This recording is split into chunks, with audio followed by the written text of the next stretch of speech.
நட்பவி ஜோதிட சாஸ்திர பவன். இன்று ஒரு தகவல். இன்றைக்கி என்ன பார்க்கலான்னா, வீட்டில் மீன் தொட்டி வச்சு மீன் வளர்க்கலாமா அப்படின்னா, எந்தெந்த ராசிக்காரர்கள் மீன் வளர்க்கலாம் அப்படின்னு கேட்டிருக்காங்க. மேசம் முதல் மீன வரை 12 ராசிக்காரங்களுமே வீட்டில் மீன் தொட்டி வச்சு மீன் வளர்க்கலாம்.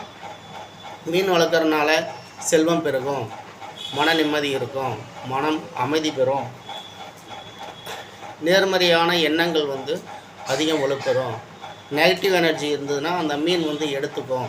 இப்படிங்கிறதெல்லாம் ஒரு சில நம்பிக்கையாக இருக்குது.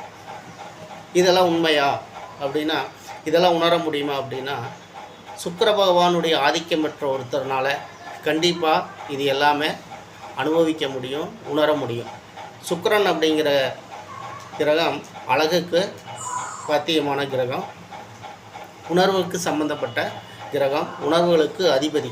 அப்படி சுக்கிர பகவான் ஆதிக்கம் பெற்ற ஒருத்தர் கண்டிப்பாக மீன் வளர்க்குறதுல அதிக ஆர்வம் இருக்கும். இந்த மீன் வளர்த்தாங்க அப்படின்னா அவங்களுக்கு செல்வ நிலை பெறுகிறத உணர முடியும்.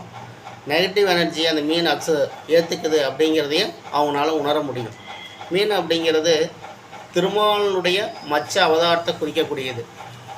சுக்கிர பகவான் அப்படிங்கிற மகாலட்சுமி அம்சத்தை குறிக்கக்கூடிய கிரகம் சுக்கிர பகவான். அதில் மீனை வீட்டில் வளர்த்துறாங்க அப்படிங்கிறப்போ அவங்க செல்வ நிலை உயருது அப்படிங்கிற யார் உணர முடியும்? யாருக்கு அந்த பிரபஞ்ச சக்தி கொடுக்குன்னா, சுக்கிர பகவானுடைய ஆதிக்கம் பெற்ற ஒருத்தருக்கு தான் அந்த பிரபஞ்சம் அவங்களுக்கு கொடுக்கும். மற்ற கிரகங்கள் ஆதிக்கம் பெற்றவங்க அவ்வளோ எளிதாக அதை உணர முடியாது. ஏன்னா அழகுக்கும் உணர்வுகளுக்கும் சொந்தக்காரமான கிரகம் சுக்கிர பகவான் தான். இந்த சுக்கிர பகவான் ஆதிக்கம் இருக்கிறவங்க கண்டிப்பாக இதை உணர முடியும்.